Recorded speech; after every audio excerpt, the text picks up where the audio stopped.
2.2 continue आगे करते हैं।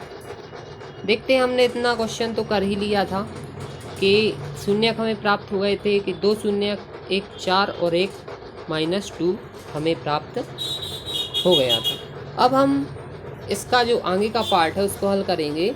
इस पार्ट में क्या है कि गुणांकों के बीच संबंध की जांच करना है हमें। गुणांकों के बीच संबंध की जांच का मतलब है कि 2 शून्यक हमें प्राप्त हो गए, एक अल्फ़ा एक बीटा। तो अल्फ़ा प्लस बीटा बराबर होता है -b/a और अल्फ़ा इंटू बीटा बराबर होता है c/a।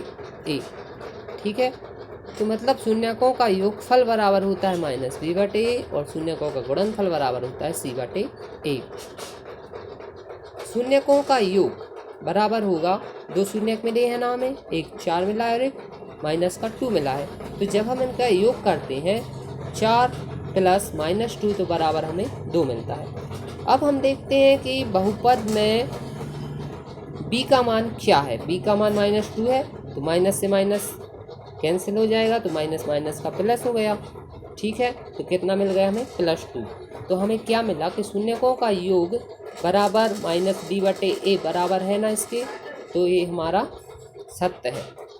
और हम -b को x का गुणांक भी लिख सकते हैं, क्योंकि यहाँ पे -2 क्या है, x का गुणांक है ना। तो इसको हिंदी में यदि लिखना चाहें तो -x का गुणांक बटे x वर्ग का गुणांक।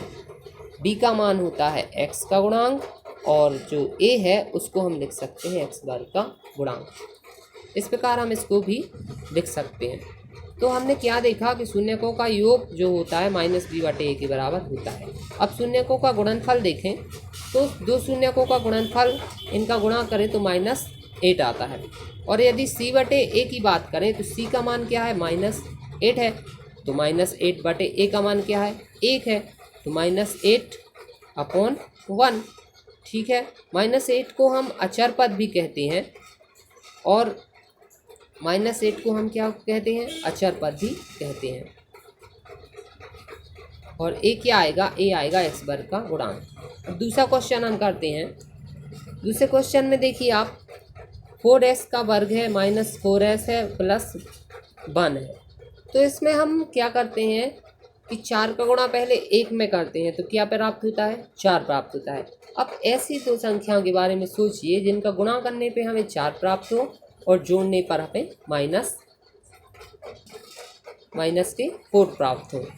ठीक है, ऋण के 4 प्राप्त होने चाहिए जोड़ने में और गुणा करने में प्राप्त होना चाहिए 4। तो -2 और -2 ऐसी संख्याएं हैं जिनका गुणा करने में हमें 4 प्राप्त होता है और जोड़ने घटाने में 2 प्राप्त होता है। ठीक है, तो ऋण के 2 और ऋण के 2 यहाँ पे हमने लेके चले हैं। तो ऋण के 2s और ऋण के 2s और +1। तो यहाँ से 2s कॉमन ले लिए हमने, तो कोष्ठक के अंदर 2s - 1 बचा। यहाँ से -1 कॉमन ले लिया तो कोष्ठक के अंदर 2s - 1 बचा। अब 2s - 1 दोनों साइड है तो 2s - 1 कॉमन आ गया।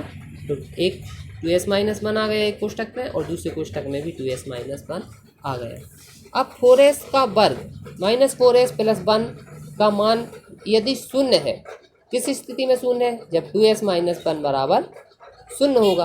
तो हम 2s - 1 को शून्य के बराबर रखते हैं तो हमें s का मान प्राप्त हो जाएगा। s का मान क्या प्राप्त होगा, 1/2। s का मान हमें प्राप्त होगा 1/2। ठीक है, हम देख सकते हैं कि हमें s का मान क्या प्राप्त हुआ है।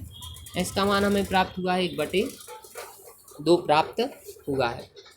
ठीक है, आगे देखते हैं हम। इसी प्रकार दूसरा जो शून्यक है वो भी हमें 1/2 प्राप्त होगा। ठीक है, तो इसके 2 शून्यक हमें मिल गए, 1/2 और 1/2। अब हम क्या करते हैं, शून्यकों की सत्यता की जांच करना है ना, शून्यकों और गुणांकों की भी सत्यता की जांच। तो जैसे पहले क्वेश्चन में किया था वैसे ही करना है। तो शून्यकों का योग क्या होगा, -b/a। तो यहाँ शून्यकों का योग क्या है, 2 शून्यक मिले हैं, 1/2 और 1/2। तो आधा और आधा हम जोड़ें तो 1 मिलता है। और ऐसे b का मान कितना है, b का मान यहाँ है 4। तो -4 है और माइनस हमारा सूत्र में आता है तो माइनस माइनस का प्लस हो जाएगा, प्लस का 4 और अपॉन में 4। तो क्या आ जाएगा, 1 ही आ जाएगा। ठीक है, तो इस प्रकार शून्यकों का योग बराबर होता है गुणांकों की भी सत्यता की जांच इसकी हो जाती है। यहाँ पे हम हिंदी में लिख सकते हैं इसमें लिख सकते हैं कि एस का गुणांक, ठीक है, माइनस एस का गुणांक और बटे में एस वर्ग का गुणांक, क्योंकि यहाँ एक्स के स्थान पे एस दिया है तो हम एस को लेके चल सकते हैं। क्लियर।